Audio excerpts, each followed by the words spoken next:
Hello, and welcome to my Chapter 13 lecture on middle adulthood, cognitive personality, and social development. So learning objectives using lifespan developmental theory as a framework describe healthy coping and functioning in middle adulthood and suggest adaptive approaches to maximize gains and minimize losses, explain the link between early temperament traits and later personality characteristics, and recognizing the relative stability of personality suggests interventions that promote social maturity in middle adulthood. Describe sources of predictable and non-normative change in adult development, explaining adaptations to gains and losses, and identify significant developmental influences. Identify factors that threaten primary relationships and generativity in midlife, and discuss resources and interventions that support successful adaptation in these areas of development. So lifespan developmental theory. So there's a link from middle adult life to childhood years and to old age, macro theory for helpers, an umbrella for all processes of ontogeny. So it's a way to organize developmental processes across the life cycle, and also a scheme for learning about successful and effective development. So changes in architecture of biology and culture lend to gains and losses. There's a weakened biological support in middle adulthood from age 30 to 55, and there might be greater dependence on cultural supports for one's functioning, right? So you need the caregiver, you need your children to help you, things like that. And then more gains early in lifespan with losses later in development. And so, yeah, this is a really important thing to look at, because you might have some people coming to counseling because they're just grieving that they're getting old, right? Like, oh my gosh, I never thought I'd feel this way. I always thought I'd be youthful. I always thought I'd be able to do things for myself. And I just feel so helpless. And I feel like such a burden because my kids have to do A, B, C, D, E, F, G for me. And, I have a supervisor currently that her favorite population is the geriatric population, because she loves to reinstill hope in them that they can still live a life that's beneficial, a life that's, ideal and enjoyable. Because a lot of people that are geriatric start to believe that life is over and they start dying before they're even dead, type of thing. So yes, absolutely, lifespan development, very important in what we do. So development as a growth, maintenance, and regulation of loss. So development is a continuous process of adapting to changes. So the more resilient one is, the better they can handle the changes that happen. The kinds of adaptation are growth, maintenance, and regulation of loss. So growth is adding new characteristics, skills, understandings, and so on. Maintenance of or resilience is finding ways to function at the same level in the face of challenges and restoring one's functioning after a loss. And then regulation of loss is reorganizing, adjusting, and accepting a lower level of functioning when something has been lost. So if someone develops cancer or chronic illness, or they become an amputee because of some accident or from being a military veteran, they have to learn to regulate that things are different and they're not going to go back to the way that they were. All three adaptive processes are at work across the lifespan. There's more growth in children and more loss regulation in adult old age. And there's a balance of gains and losses that shifts in middle adulthood, yet growth continues through the healthy coping that takes place.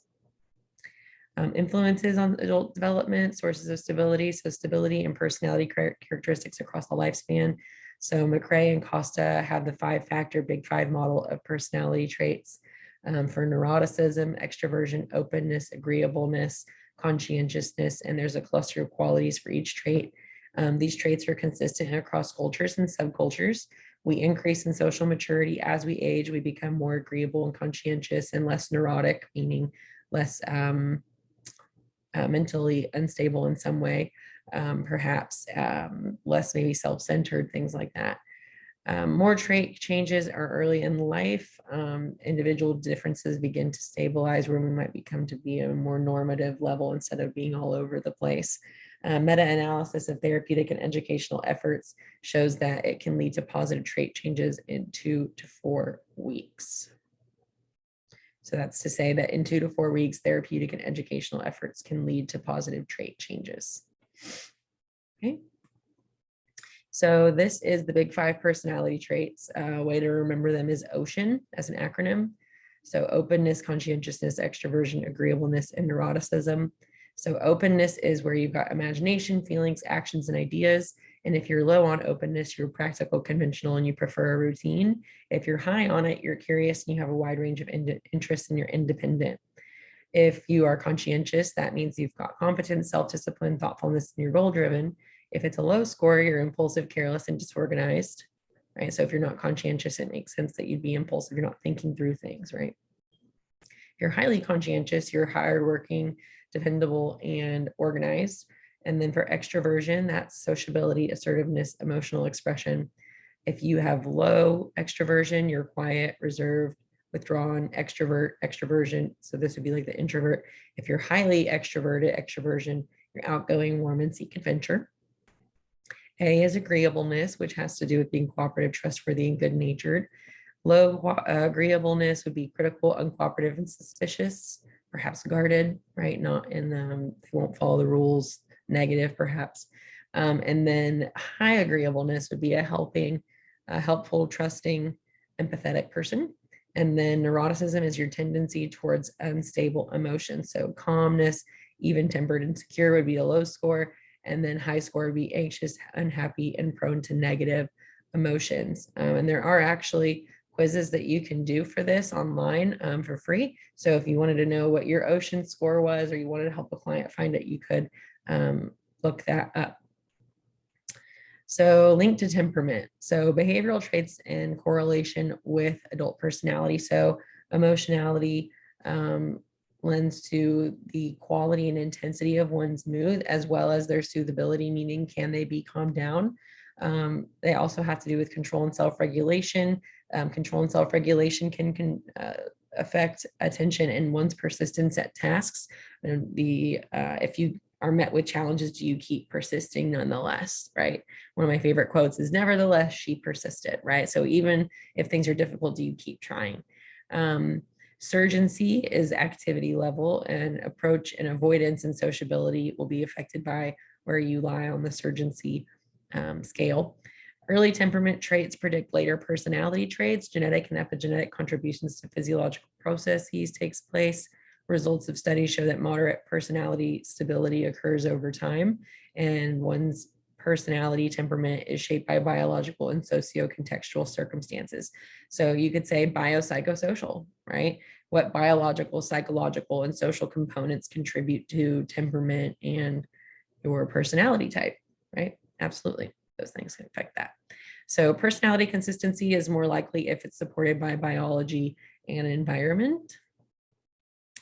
So influences on adult development, age-graded changes. Age-graded changes are physical, cognitive, and the life course involving tasks. Physically, from adolescing to sensing, wrinkling, sagging skin, sensory systems decline, menopause, andropause occur. Cognitive decline happens with fluid intelligence in terms of mechanics. Executive functions may start to decline. So your prefrontal cortex processes, slower processing, reduced working memory, which working memory is, being able to remember 7 numbers and regurgitate them, right? A working memory that you can learn and learn new things. So there's a steady increase in crystallized intelligence or semantic memory. So things that you permanently remember. Things that have meaning for you, so you remember them. Life course, shy stages, I'm not sure how you say that exactly, from achieving to legacy leaving. So Erickson stages are based on predictable life tasks at different ages, right? So the identity versus ego despair, or generativity versus stagnation, or the ego integrity versus, remorse, regret over your life and what you've done in later life. Levinson's concept of life structure involves inevitable periods of change. Reassessment of life and self is likely during middle adulthood. So you often hear people talking about a midlife crisis. Like, that's a very real thing. It's a very real thing. Influences on adult development, history graded changes again.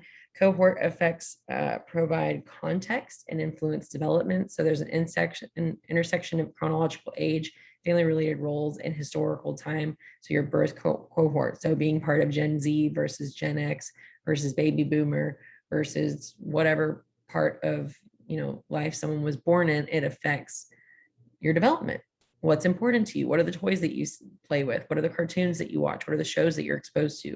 What are social norms that you're exposed to, right? Back in the 30s, 40s, 50s, 60s, smoking was almost encouraged because it was thought to be something very positive, and there wasn't any, awareness of cigarettes causing cancer. So, growing up around that, or growing up in a family where you played on the train tracks and never came home until the dark was dark, right? And growing up without a cell phone, where I even saw this meme the other day. I was talking about kids these days will never know what it's like for your parents to not be able to get a hold of you until you came home, because we're so available by cell phones and computers, GPS tracking in the cars, just all these different things. And so there's just differences of life experiences based on the generation one is a part of. And family dynamics as well have changed. There's a lot more openness to mental health than there ever was 50 years ago. And that's part of why I love this field so much, is because it's young and it's ever growing, and there's so much to still learn, and research is always coming out, new things that are going on, things being explored of being the most efficacious approach to treatment and such. So we've got a relatively young field, and 100 years ago, people, I think, were still doing phlebotomies, where they were taking out parts of the brain and doing bloodletting. And even leeching in the past has been something that's been used, where they put leeches on the body to try to take out blood that's, making someone mentally ill. And as an interesting thing, if none of you guys know it, vibrators were first developed, I think it was in the 1800s, to help women to overcome hysteria, which was the first name for dissociative identity disorder, and really any mood disorder that somebody might have had. It was called hysteria. It was all clustered into one topic. And so they would use a vibrator to make a woman calm down. So that's where that developed out of, interestingly. But yeah, I mean, being born in that time versus now, that is not what a vibrator is used for anymore. I mean, maybe some people might argue that that's what that's for, but our field is ever changing, and the birth cohorts that people are part of can absolutely affect the way that they look at the world, the way they view family roles, all these different things. So Twenge discovered there's an increase in children's anxiety from 1952 to 1993. It's gone up much since 1952 to that point. So growing up in a world with more physical and psychological threats is thought to contribute to that. And there's a steady decline in trust that is linked to economic change and inequality. For social gradient, there's a social hierarchy, and lower status means a poorer life outcome. So there's less access to resources and opportunities, perhaps, if someone's part of a lower socioeconomic position. However, some people would argue that regardless of your socioeconomic position, go out there, chase after opportunity, work hard, and you can move up the ladder. And interestingly, I went to talk at, I think I've actually talked about this. I went to a DWI, not convention, but a, goodness, what are those called? A conference. And I went to this Bridges Out of Poverty talk, and they were talking about how the higher and lower middle classes value food and clothing and money differently. And one of the things that they talked about was that the fastest way for someone to jump from a low socioeconomic status to an upper class socioeconomic status is to marry someone that is from a different class, which is an interesting thing to think about. But with socioeconomic position, you can use a system-centered approach to address any kind of issues that someone might be coming to counseling for with regard to that. And non-normative change is something that is contributed to by traumatic events that affect development, right? So if I have a trauma that I go through that makes me afraid to leave my house, that's going to affect my social development, because I'm maybe not being part of the social environment, learning how to communicate with others and different things like that. So you want to pay attention to these things. Development, absolutely. Trauma affects that. Your socioeconomic status affects that. Your birth cohort, lots of different things affect the person that sits in front of you. It's not just they're here and they were born and now they're here with anxiety. Like, there's lots of stuff that we go through. Key developmental task of midlife is continuing to pursue intimacy involving marriage and other primary relationships. Marriage is associated with greater happiness, lower rates of mental and physical illness, and drug and alcohol abuse than being unmarried. Tolerance is increasing for alternative family arrangements. So there used to be a lot of distaste for the divorced spouse or the widowed spouse.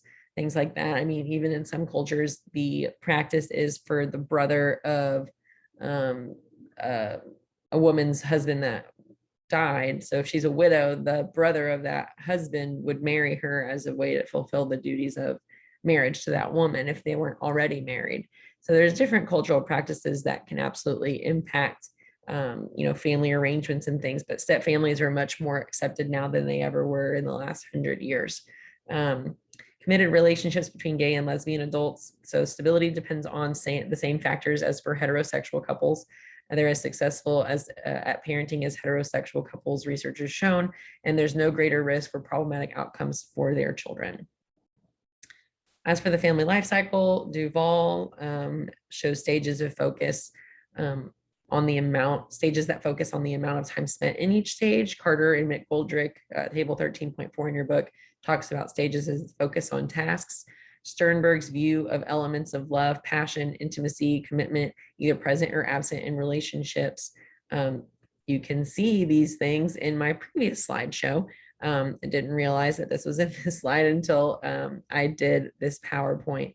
Those images from the previous PowerPoint with the triangles with Sternberg's love theories, you can look back at those if you'd like. But commitment involves blending of family systems, and partners with similar scripts have the best chance for compatible relationship. As for the family life cycle, mate selection, commitment, marriage, parenting, launching children, grandparenting, and more are part of that cycle. And so you could even look at Super's life theory stage to kind of see where these things might fall. It's just a way to conceptualize stuff.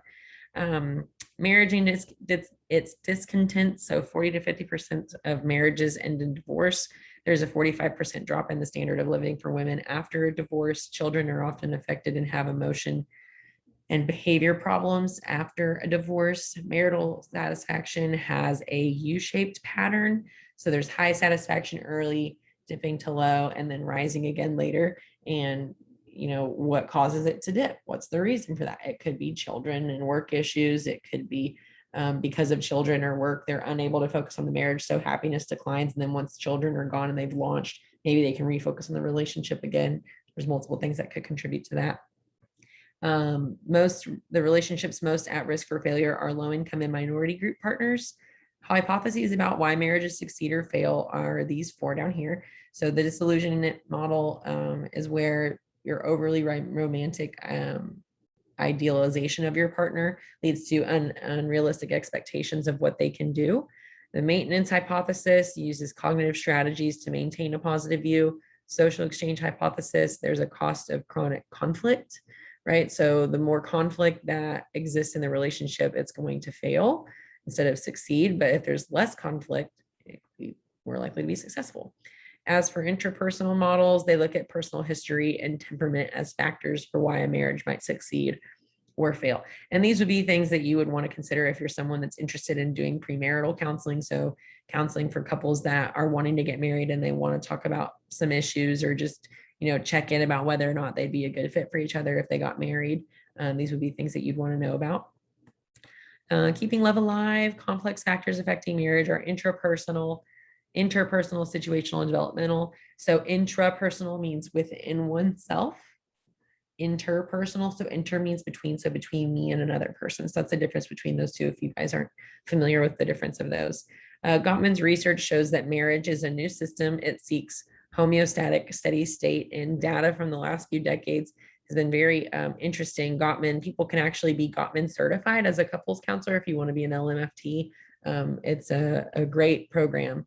So Gottman's research showed developed ways to measure levels of positivity and negativity in couple relationships with a high predictive ability. Marital dissolution is likely with high negative affect reciprocity. The most damaging negativity is the four horsemen of the apocalypse that are criticism, defensiveness, contempt, and stonewalling. Good coping skills are essential, plus high overall positivity. And interestingly, Gottman did a research study on over 2,000 couples and can predict with I think it's 95 or 96% accuracy whether or not a marriage would be successful based on the presence of the four horsemen. So the more criticism, defensiveness, contempt, and stonewalling there is in a relationship, the more likely it's going to fail. And the less criticism, defensiveness, contempt, and stonewalling there is, the more likely it's going to be successful. So looking a little bit closer at these 4 horsemen of the apocalypse and their antidotes. So criticism is where you are attacking the character of your partner, versus complaint is just letting an issue be known, right? And so what is the antidote for criticism? So instead of being critical, use a gentle startup. So something I really like to talk about you is, I have an issue with this thing. Instead of, oh my gosh, you never care about me. You're never going to care about me. You hate me. You don't love me. I can't trust you. You're so untrustworthy. Da, da, da, da. So sometimes when you do X, Y, and Z, it makes me feel as though I can't trust you. Can we talk about that? Right? Gentle versus critical. Defensiveness is where you put up a wall and you don't take responsibility for things that you've done, or you're more likely to jump to a defense position if someone shares something or makes an accusation. So you're not willing to have that conversation and take responsibility for what you've done. So the antidote is to take responsibility. Contempt is where you feel that you're better than your partner. So rolling your eyes at your partner, putting your nose up, not listening, tuning out, crossing your arms, walking out, things like that are examples of how you can show that you're contemptuous. And the antidote for that is to describe your own feelings and needs that you have. Don't describe your partner. What I want, what I need, what I feel, right? And then stonewalling is the last horseman, which is where you choose out of spite to just go silent. Are you not going to talk to me? Or you're not going to say anything?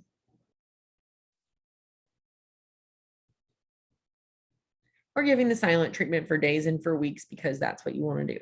And it's not a very healthy coping skill, of course, because how is that going to help a problem be resolved if you won't even talk about it? Right? But stonewalling can also be something that is resultant of what's called emotional flooding, where you feel overwhelmed to the point that you can't say anything. So physiological self-soothing would be the way of overcoming stonewalling, or being forgiving and not having resentment, letting things go, moving forward, being willing to compromise on different issues would be a way to overcome stonewalling. And when I've worked with couples or even individuals that are struggling with marital issues, I'll educate them on these 4 horsemen, and I'll talk about stonewalling and how it can be misinterpreted sometimes from someone not knowing what to say. So I think it's really important when you're educating clients on stonewalling and the 4 horsemen, as well as these antidotes, you want to help them differentiate between stonewalling and feeling emotionally overloaded, where you can't talk because you just feel like you can't, and not knowing what to say, lending to silence. And I've talked through this with issues like, I just don't know what to say. I'm like, then say that, right? Let your partner know you don't know what you think or what you feel about something, or you're not sure what your perspective is just yet. And so you need some time to think about it. That's better than doing silence, because the silence could very well be misinterpreted as stonewalling and they're shutting me out and they're giving me the cold shoulder, when really it's just that they're confused and they're not sure what they think, right? So these 4 horsemen, absolutely huge part of the counseling that I do. I don't know about other people, but I definitely talk about these a lot with clients.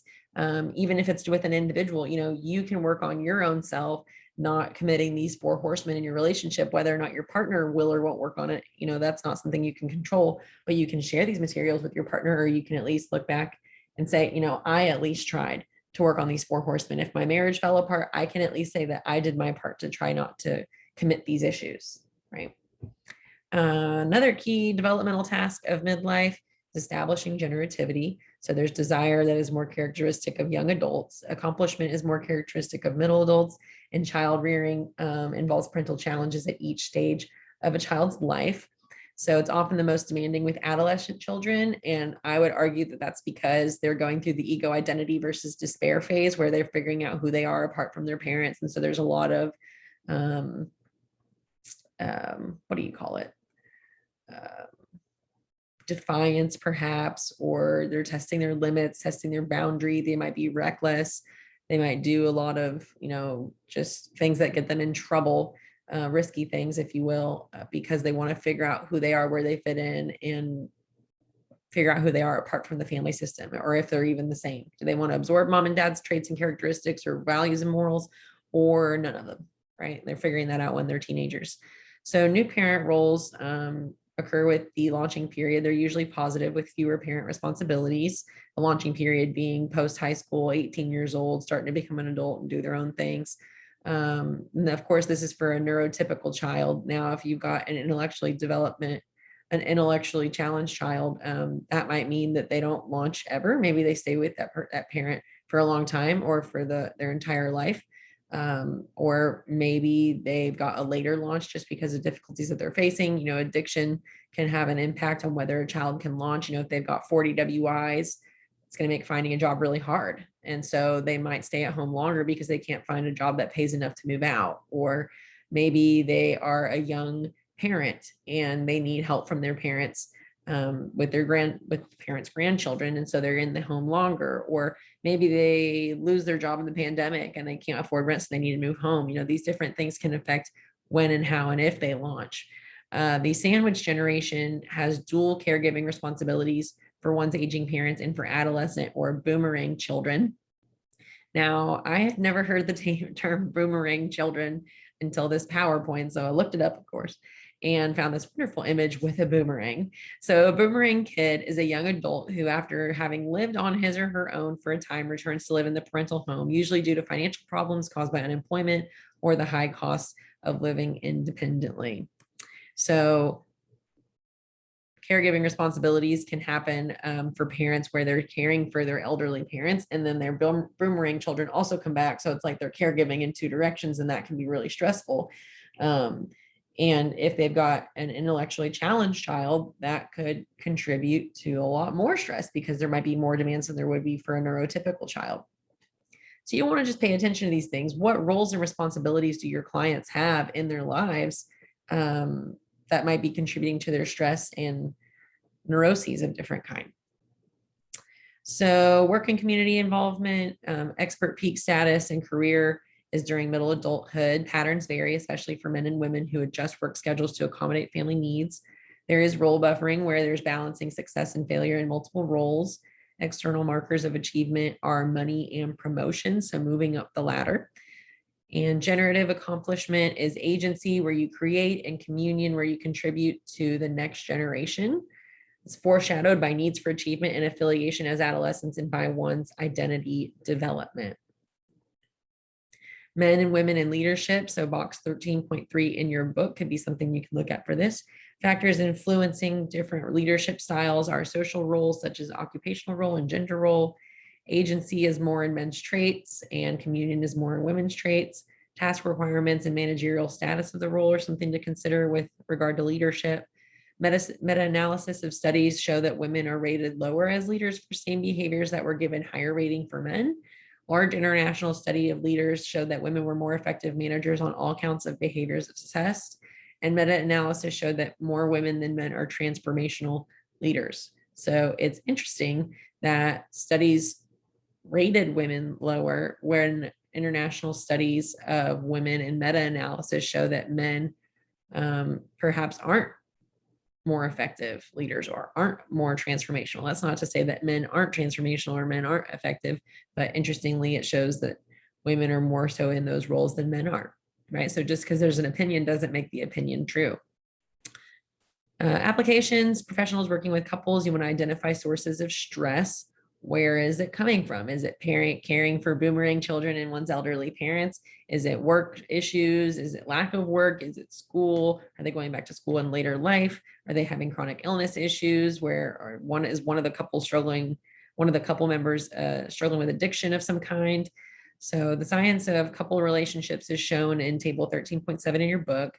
You want to help couples shift the way that they see the problem, help reduce stress and negativity, understand and express emotions, learn communication skills, and focus on positive aspects of the relationship. And I can't remember if it was this class that I talked about it or maybe a different one, but there's a view where it's partner, and the problem is in between them. What you want to shift it to is partner, and then they're both attacking the problem together.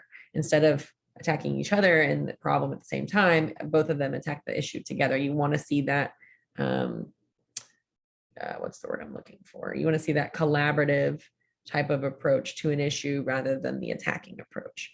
So you want to, you may work with people who experience job loss, and you want to consider the psychological effects of that. depression, feeling like a failure. My parents were right. My third grade math teacher was right. Thinking about all the impacts of what job loss might mean in terms of stability, security, self-esteem, all the things.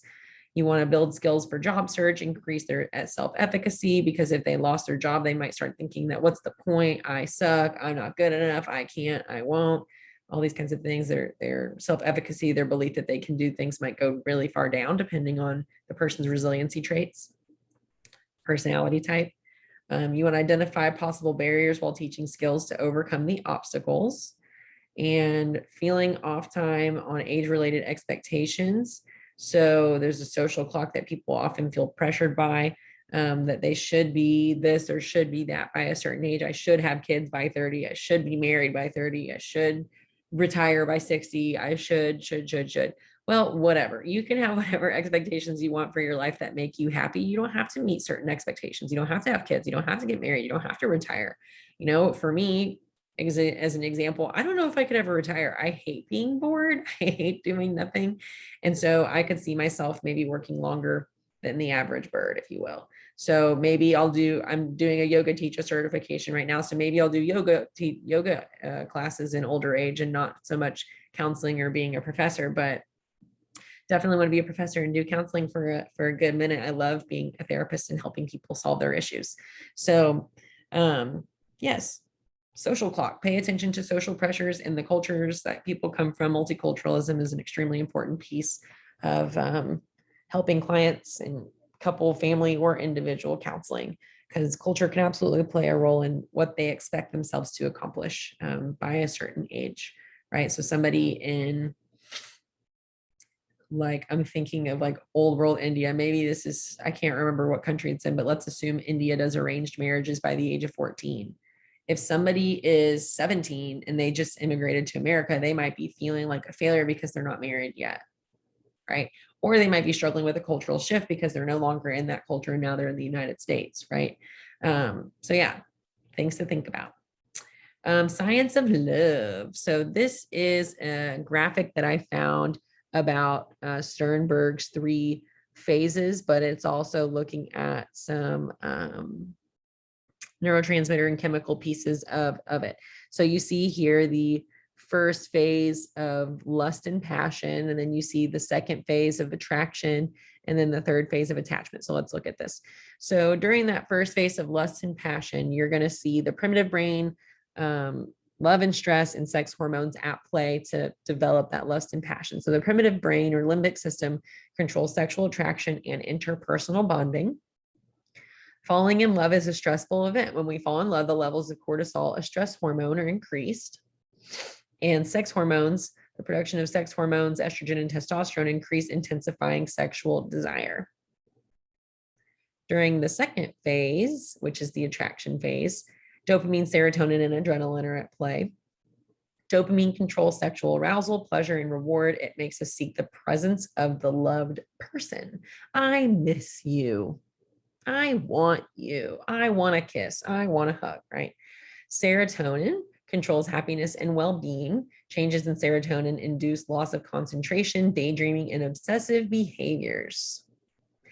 Thinking about your partner. When do I get to see you again? I can't focus. I just keep thinking about him. I keep thinking about her, keep thinking about them, right? And adrenaline gives an extra boost of energy to people in love. It is responsible for the loss of appetite and sleepless nights. And lastly, the attachment piece. So oxytocin is known as the love hormone. It's essential for attraction and bounding with the partner. So oxytocin is released when we experience touch. So a hug, a kiss, holding hands, cuddling, sex, any kind of sexual interaction. And then also in the brain, serotonin levels return to normal levels, and the initial stress is replaced by trust, safety, and empathy. So there is a scientific component to the psychology that we experience, the mental health that we experience, the attachment that we experience. And I find that educating clients on the science side of things informs the therapeutic interventions that we're working on, right? So it's understandable why you can't get over him. There's a lot of dopamine and serotonin and oxytocin that was released in your brain. So there's an addiction component, if you will, to why you can't get past this attachment. You're chemically bound to this person. So it's not entirely your fault that you can't get past it. It's that you've had these connections for a long time and you're attached. Right. And so it's like, oh, okay. And so it can empower them to be a little bit more compassionate towards themselves if they educate themselves on these things, or they get educated on these things rather. Okay, so focus on developmental psychopathology. Post-traumatic stress disorder is classical and operant, has classical and operant conditioning processes in play. Symptoms involve re-experiencing a traumatic event, hyperarousal, avoidance, altered cognition, and mood. Features of treatment for PTSD are addressing safety, promoting calming, promoting sense of self, of efficacy in relation to coping, and instilling hope. I find that working with clients with PTSD or dissociative disorders, it's really important to teach them grounding techniques, which is something you guys will become familiarized with as you do more continuing education trainings and things of that nature upon getting licensure. Maybe you're going to go to some CE stuff before you graduate just to get familiarized. I don't know. But yes, grounding skills and self-soothing techniques, very important. Relaxation, de-escalation, pleasant imagery, these kinds of things, very useful for working with trauma clients. So that is the end of the slides. Now time for some questions. Okay, chapter 13 questions.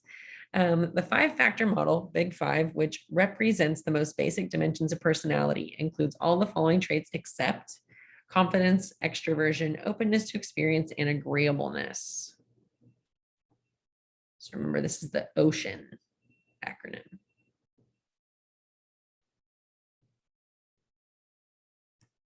Confidence. According to longitudinal studies, what level of stability, if any, is found in personality traits across the lifespan? No stability, low level of stability, moderate level of stability, or high level of stability?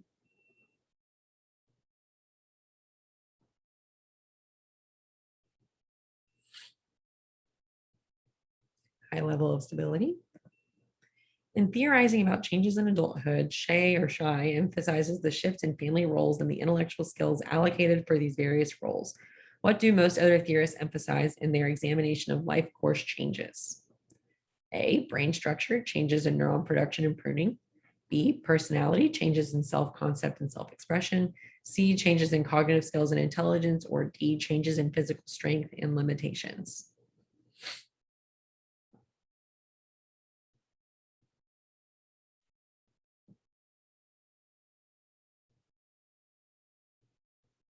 B, personality changes in self-concept and self-expression. According to Gottman, what are the 4 horsemen of the apocalypse that do the most damage to relationships? Stress, negativity, conflict, and hostility. Envy, dishonesty, injustice, and indifference. Contempt, criticism, defensiveness, and stonewalling. Or addiction, abuse, job loss, and betrayal.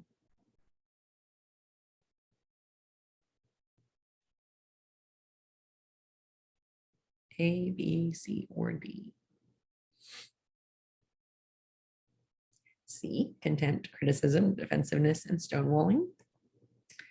Peggy, a 62-year-old woman, has been unable to work for the past year because of a back injury that she sustained at her job as a cafeteria worker. Her adult son, Brian, lives close enough for her to babysit his 2 young children on a regular basis. Peggy's 35-year-old daughter, Linda, lives in another part of the state and recently had a new baby boy named Luke.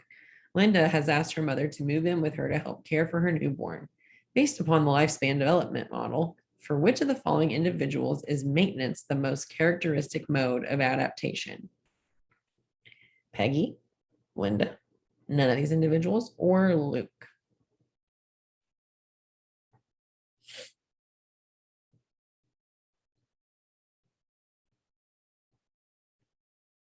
So remember the rainbow lifespan development model, the rainbow. Where is maintenance on the rainbow?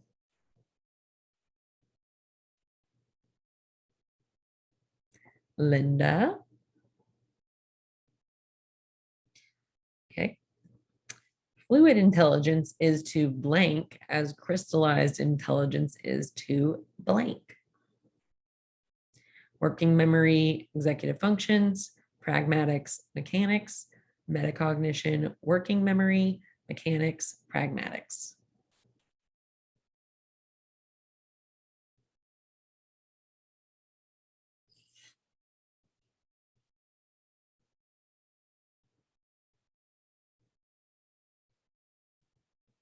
Mechanics. So fluid intelligence is to mechanics, as crystallized intelligence is to pragmatics. Research on mate selection indicates that people choose mates on the basis of all of the following characteristics except physical attractiveness, homogamy, compatibility, or agency. Homogamy, excuse me. I don't know why I said that way. Homogamy. So physical attractiveness, homogamy, compatibility, and agency.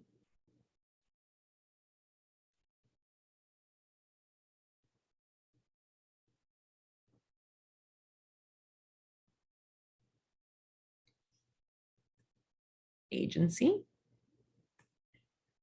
According to Carter and McGoldrick, one of the second order changes in the family is in the launching period is differentiating the self from one's family of origin, maintaining couple functioning in the face of physiological decline, opening the boundaries to allow adolescent children to move in and out of the system, or renegotiating the marital system as a dyad.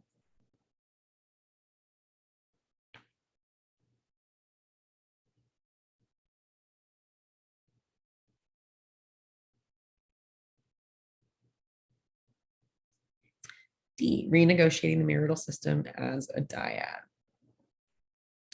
And last question. So Joe, a 52-year-old, lost his job when the plant he managed was closed, and his overall life satisfaction plummeted. After 9 months out of work, Joe was fortunate to find another similar position. What can we expect for Joe now? A, Joe's overall life satisfaction will now return to the baseline he experienced before the job loss. B, Joe's overall life satisfaction will rise but will not return to baseline. C, Joe's overall life satisfaction will continue to fall. Or D, Joe's overall life satisfaction will not change in relation to job loss or reemployment. What can we expect for his satisfaction because he found another similar job after losing his job when it closed? A, B, C, or D?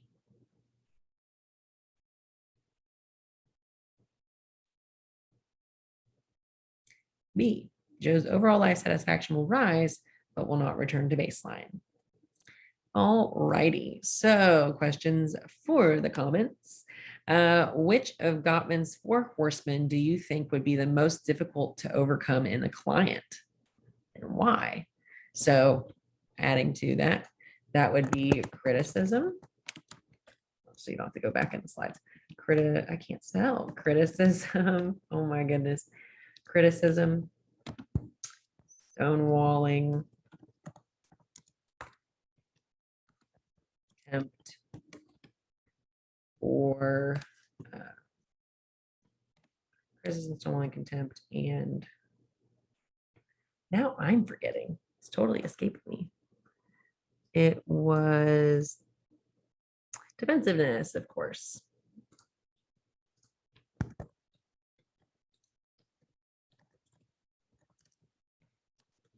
Right, so which one do you think might be the most hard to work with a client on in counseling? And why? And what couples counseling issue are you nervous about counseling? Or maybe what are you excited about counseling, or both? And why? So are you worried about counseling infidelity? Are you excited about counseling infidelity? Are you worried about counseling sex addiction? Worried about counseling couples that both have an addiction? Are you worried about counseling a couple where both partners have a personality disorder? Are you perhaps worried about counseling blended family issues, right? There's lots of different things that you can counsel.